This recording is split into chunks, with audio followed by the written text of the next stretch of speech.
ಕನ್ನಡದ ವರಕವಿ ದ.ರಾ ಬೇಂದ್ರೆಯವರು ಬಳಸುತ್ತಿದ್ದಂತ ವಸ್ತುಗಳಿವು. ಎನ್ನ ಪಾಡೆನಗಿರಲಿ ಅದರ ಹಾಡನ್ನಷ್ಟೇ ನೀಡುವೆನು ರಸಿಕ ನಿನಗೆ, ಕಲ್ಲು ಸಕ್ಕರೆ ಅಂತ ನೀನೆದೆಯು ಕರಗೆದರೆ ಆ ಸವಿ ಹನಿಸು ನನಗೆ ಎನ್ನುತ್ತಾ ಜೀವನದುದ್ದಕ್ಕೂ ಬರೀ ನೋವನ್ನ ನುಂಗಿ ಸಾಹಿತ್ಯದ ಅಮೃತವನ್ನಾಗಿಸಿ ಲೋಕಕ್ಕೆಲ್ಲ ಉಣಬಡಿಸಿದ ಮಹಾನ್ ಕಾವ್ಯಗಾರರಿಗ ಕರ್ನಾಟಕ ಕವಿಕುಲ ತಿಲಕ, ಜನಮನದ ಕವಿ, ವರಕವಿ ಅಂಬಿಕಾ ತನಯ ದತ್ತಾತ್ರೇಯ ರಾಮಚಂದ್ರ ಬೇಂದ್ರೆ ಅವರ ಧಾರವಾಡದ ಸಾಧನಕೇರಿಯ ಮನೆಗೆ ತಮ್ಮೆಲ್ಲರಿಗೂ ಆತ್ಮೀಯವಾದ ಸ್ವಾಗತ. ಧಾರವಾಡದ ಯಾವ್ದೋ ಮೂಲಿ ಒಳಗ ನಿಂತ ಕಲ್ಲು ಬಿಸಿದ್ರ ಆ ಕಲ್ಲು ಯಾವ್ದಾರ ಒಬ್ಬ ಕವಿ ಮನಿ ಮೇಲೆ ಹೋಗಿ ಬೀಳ್ತೈತಂತ. ಅದರೊಳಗ ಈ ಶ್ರೀಮಾತಾ ನಿಲಯ ಕೂಡ ಒಂದು. ಬೆಳದಿಂಗಳ ರಾತ್ರಿ ಒಳಗ ತಾರೆಗಳ ಬೆಳಕಿನೊಳಗ ಕುಂತು ಬೇಂದ್ರೆ ಅಜ್ಜ ತನ್ನ ಮೊಮ್ಮಕ್ಕಳಿಗೆ ಕವನಗಳನ್ನ ಅರ್ಥೈಸಿ ಹೇಳುತ್ತಿದ್ದ ಆ ಅಂಗಳ, ಅವರಿಗೆ ಸಿಕ್ಕಂತ ಪದ್ಮಶ್ರೀ, ಕನ್ನಡದ 2ನೇ ಜ್ಞಾನಪೀಠ ಪ್ರಶಸ್ತಿ, ಅವರು ಹಾಕ್ತಿದ್ದಂತ ಅರವಿ, ಬಳಸುತ್ತಿದ್ದಂತ ಕನ್ನಡಕ, ಇವೆಲ್ಲವನ್ನ ನೋಡಿದ ಕನ್ನಡಕದೊಳಗಿನ ನನ್ನ ಕಣ್ಣುಗಳು ಧನ್ಯವಾಗಿದ್ವು. ಇವತ್ತಿನ ಈ ಸಾಧನಕೇರಿಯ ಭೇಟಿ ನಿಜಕ್ಕೂ ಅರ್ಥಪೂರ್ಣ ಅಂತ ಅನ್ಸಿತ್ತು. 1932ರೊಳಗ ಬ್ರಿಟಿಷ್ ಆಡಳಿತದ ವಿರುದ್ಧ ಬರೆದ ನರಬಲಿ ಪದ್ಯಕ್ಕ ಅವರ ಮೇಲ ದೇಶದ್ರೋಹದ ಆರೋಪ ಹಾಕಿ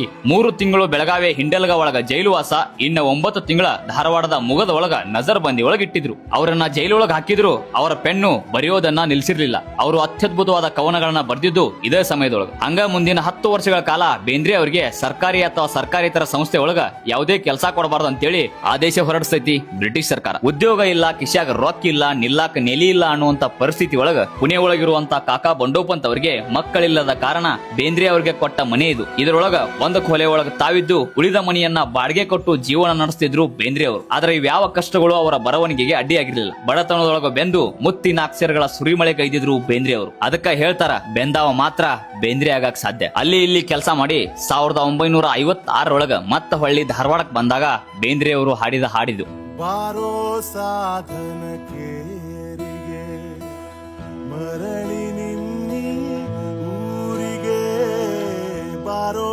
ಸಾಧನ ಕೇರಿಗೆ ಮಳೆಯು ಎಳೆಯುವ ತೇರಿಗೆ, ಹಸಿರು ಏರಿದೆ ಏರಿಗೆ, ಬಾರೋ ಸಾಧನ ಕೇರಿಗೆ.